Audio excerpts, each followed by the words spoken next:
para kanino ka bumabangon? Ako? Para sa one and only ko.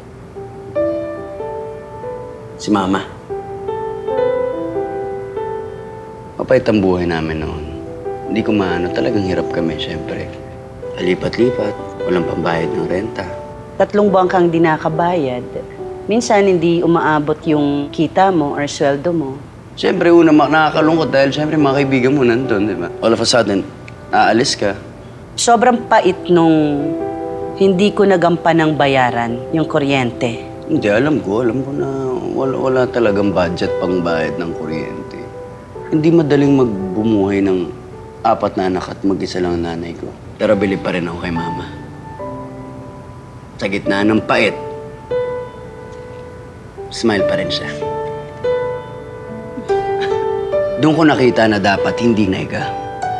Dapat positive. Na kahit nakakapagod, kahit mahirap, alam kong kakayanin. Kasi anumang pait ng buhay, kaya itong pasarapin. Parang Nescafe Creamy White. Ito lang ang may Nestle Milk, walang pait. Lahat ng pagod, lahat ng narating ko, para kay Mama. Tinanggal namin ang pait para makabangon kami. Ikaw, para kanino ka bumabangon?